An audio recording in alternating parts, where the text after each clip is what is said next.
Power to the people, I'm back for a reason, and if you clicked on this video, I meet you with greetings.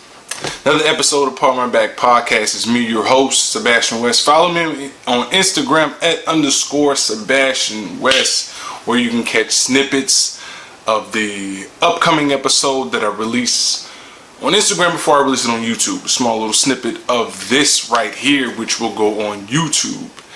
And you can follow my journey of art. So follow me on Instagram at _Sebastian West. Now, if you don't like what I'm kicking, like what I'm spitting, just know when you're tuned to this, the cloth is different. The Driver. Yes, I'm talking about The Driver today. Film starring Ryan O'Neal and Bruce Dern, if I'm not mistaken. I'm gonna make sure I get this guy's name correct, man. I'm terrible with names. Bruce Dern. If you don't know who Bruce Dern is, he starred in films such as The Hateful Eight, Freaks, Once Upon a Time in Hollywood. Bruce Dern, check him out. The Driver dropped in 1978, before I was born. I'm noticing with these 80s and 70s films, I'm starting to thoroughly enjoy them more than I'm enjoying current movies as of late. I don't know what's going on this year. It's been a slow year for me. I don't know about everybody else, but for me, this year has been lackluster. We're in the summer and I'm waiting for that It movie to drop. Yet to get it. I've watched Flashback, Infinite, Army of the Dead, Cruella, French Exit, Without Remorse, Godzilla vs. King Kong. Whew. Those Who Wish Me Dead, and Woman in the Window, which is by far the worst movie I've seen this year. Woman in the Window, Amy Adams, yo. Ooh. I think I spoke about her on this channel. But yes, The Driver. What I liked about The Driver, the setting, the cars, the action sequences, the driving sequences. It had a Mercedes. He test drove it. I don't know if people have yet to see this film, but he had a Mercedes. I think it was like a 430 diesel. It was orange, beautiful car, and he just wrecked it. The film was about a driver, a getaway driver, who gets pursued by this detective. For some reason, this detective was infatuated on catching him. For some reason, because he just gets away. He was that good. He was a dope driver. He was a dope getaway driver. So he gets entangled, the driver, of course. The driver gets entangled with this crew who was pursued by the detective. Yet and still they were like working against him. Like the detective used the guys to get to the good getaway driver. You follow me? So yes, this guy was spectacular. He always got away. Bing, bing.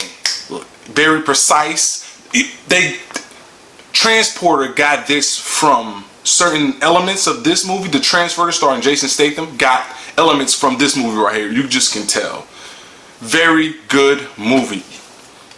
The driving ability that they displayed, that he displayed in this, he had to take some sort of driving course or something like that. I didn't see any stunt doubles or, camera tricks. This is the 70s, and it looked far better than any driving movie I could think of this decade per se. Honestly, this film was amazing, and it had nothing to do with a love interest. He didn't care about a love interest. All he cared about was completing his mission, was doing what he was designed to do, assigned to do, and getting away. That was it.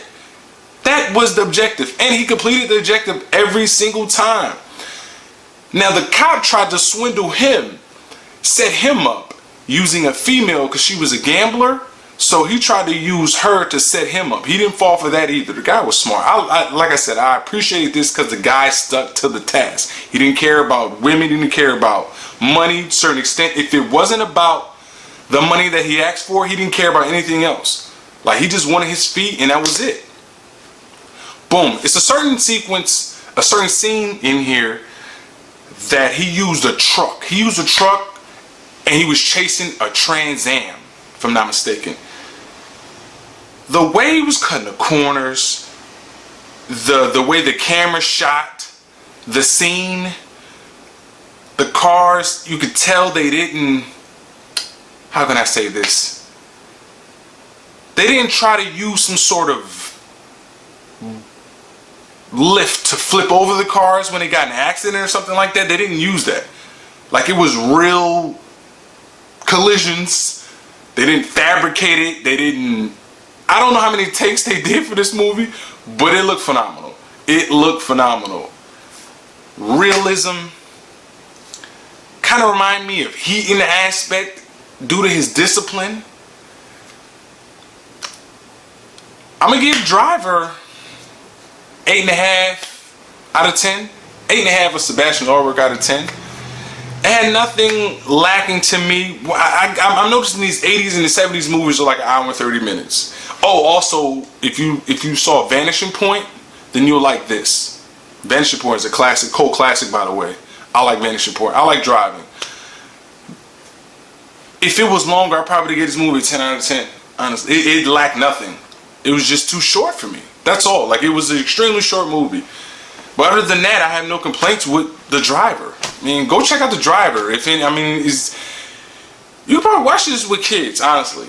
Really, it's not a lot of violence. It's just driving. Oh, it did have one shootout scene where somebody got murked. They ain't gonna front. He did lay somebody down. And they thought it was sweet. The cop set him up. The dude set him up with the cop. They were like an informant. They met him in his warehouse. He laid him down. They figured he wasn't packing the heat, but he was. Laid homeboy down like sliced bread. Laid him down. I like that. So kids can watch this, you know. And if anybody out there needs like some sort of idea of what a driving movie's supposed to be like, Fast and Furious, take notes to this film, man. This is what it's supposed to be. All these elaborate camera tricks and this bull crap that they show with flipping over cars, airbags not deploying. The heck is going on out here, man?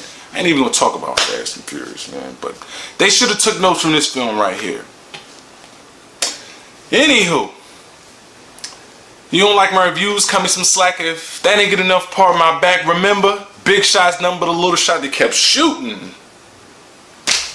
Till the meantime, hold it down till I drop my next review. Follow me on Instagram @_Sebastian West, man. Pardon my back. Salute.